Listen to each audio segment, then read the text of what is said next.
Nah, sebelumnya kita akan lihat dulu peraturannya ya. Jadi, peraturan untuk tes literasi bidang pendidikan dan kebudayaan dikti. Jadi, soal yang akan diberikan adalah dengan jumlah 20 soal, ini untuk dosen ya, sesuai dengan peraturan nomor 72356. Nah, jadi teman-teman harus perhatikan ini nih untuk soalnya berapa, kemudian scoring atau passing grade-nya ada nggak. Nah, kebetulan ini nggak ada ya, durasinya hanya 20 menit. Oke, jadi ini yang menjadi acuan kita yang utama.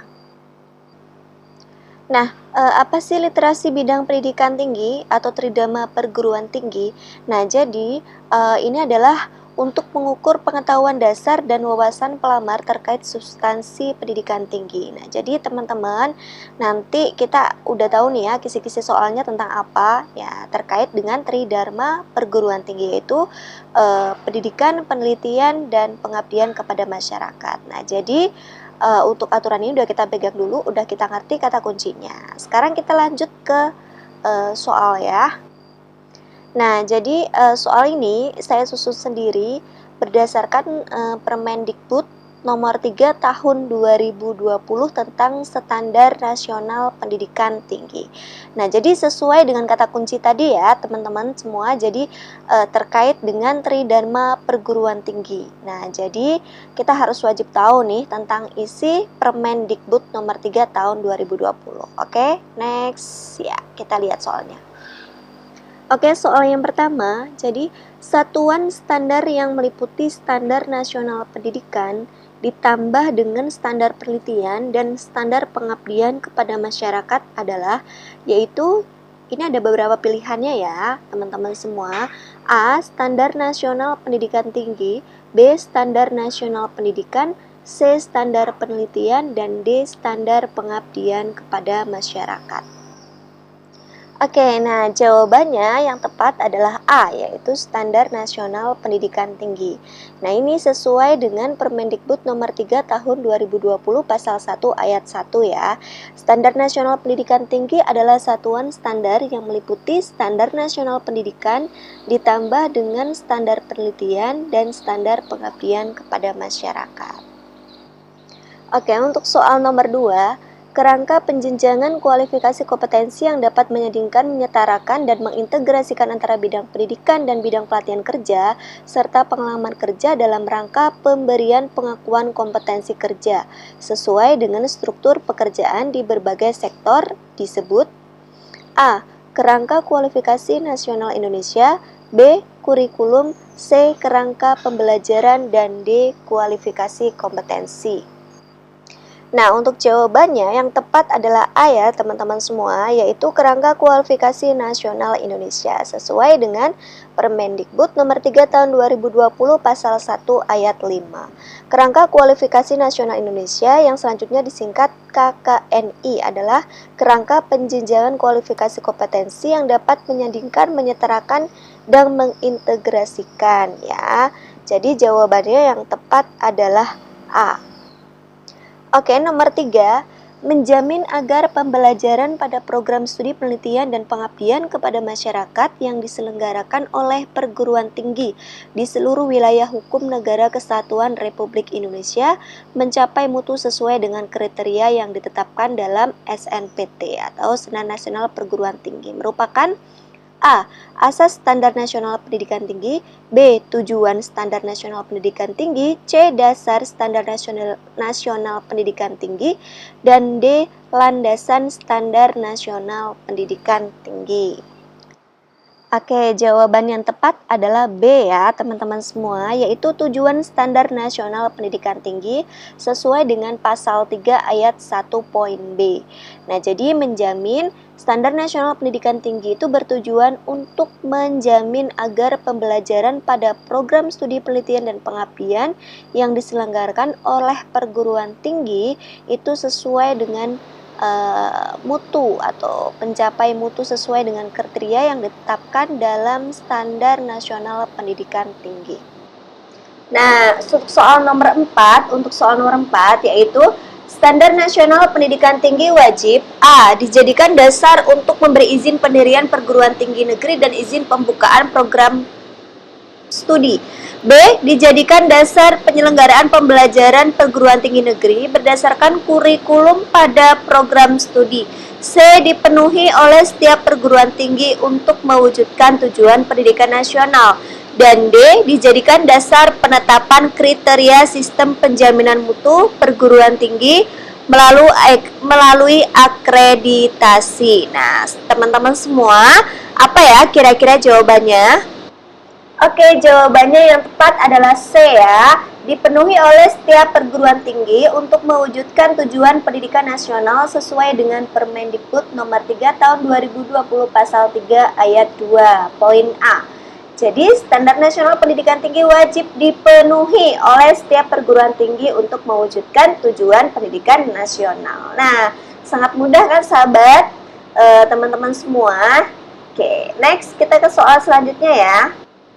Nomor 5 soalnya yaitu berikut ini yang tidak termasuk dalam standar nasional pendidikan adalah A. Standar kompetensi lulusan, B. Standar penilaian pendidikan dan pembelajaran, C. Standar dosen dan tenaga kependidikan, D. Standar penelitian dan pengabdian kepada masyarakat. Nah, apa ini jawabannya? Ya, jawabannya adalah D ya, teman-teman semua. Standar penelitian dan pengabdian kepada masyarakat sesuai dengan pasal 4 ayat 1 di bab 2.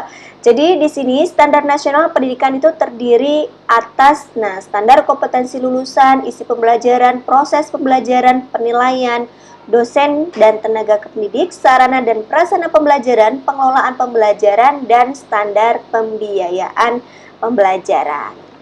Oke, sangat mudah ya teman-teman semua ya.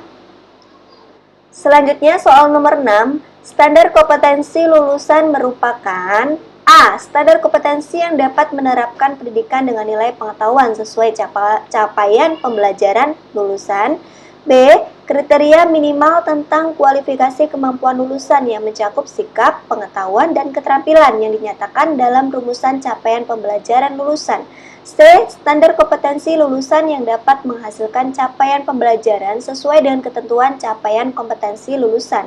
Dan D. Standar kompetensi yang ditetapkan oleh perguruan tinggi dan Kementerian Pendidikan dan Kebudayaan. Apa nih jawabannya untuk soal nomor 6?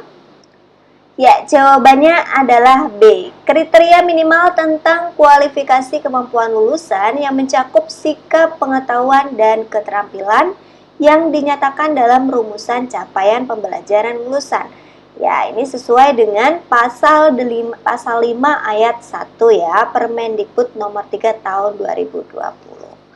Oke, next ya, kita ke soal nomor 7. Acuan utama pengembangan standar isi pembelajaran, standar proses pembelajaran, standar penilaian pembelajaran, standar dosen tenaga kependidikan, standar sarana dan prasarana pembelajaran, standar pengelolaan pembelajaran, dan standar pembiayaan pembelajaran adalah apa nih yang menjadi acuan utama? Ya, jawabannya adalah A, yaitu standar kompetensi lulusan. Jadi standar kompetensi lulusan yang dinyatakan dalam rumusan capaian pembelajaran sebagai mana dimaksud pada ayat 1 itu digunakan sebagai acuan utama pengembangan standar isi pembelajaran, standar proses pembelajaran, penilaian, standar dosen dan tenaga kependidikan, standar sarana dan prasarana, standar pengelolaan, dan standar pembiayaan sesuai dengan pasal 5 ayat 2. Oke, sangat mudah ya teman-teman semua ya. Selanjutnya soal nomor 8, tingkat kedalaman dan keleluasaan materi pembelajaran program magister, terapan, dan spesialis paling sedikit menguasai teori dan teori aplikasi bidang pengetahuan tertentu merupakan Permendikbud pasal berapa dan ayat berapa? A. Pasal 7 ayat 2, B. Pasal 8 ayat 2, C. Pasal 9 ayat 2, dan D. Pasal 10 ayat 2. Hayo, apa nih teman-teman semua jawabannya?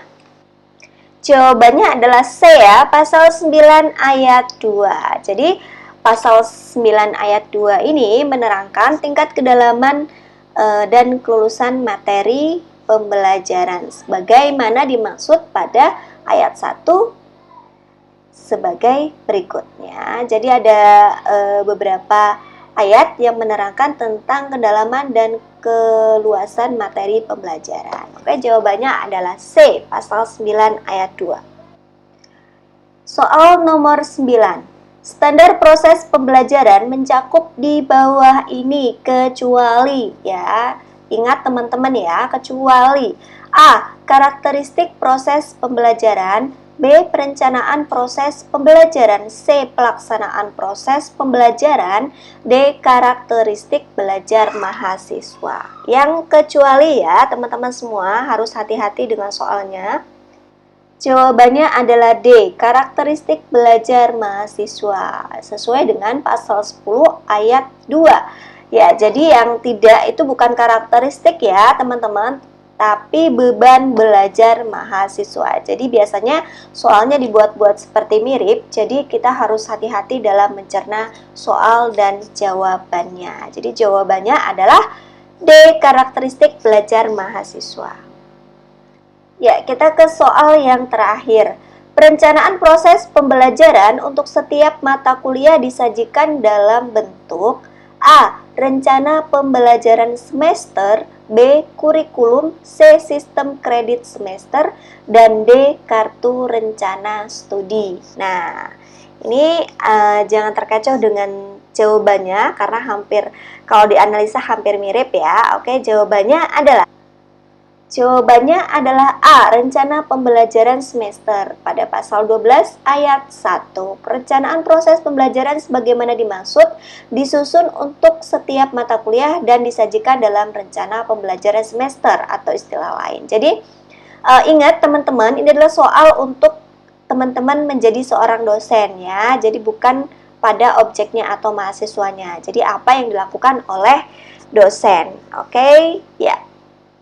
Selesai untuk soal yang terakhir ya.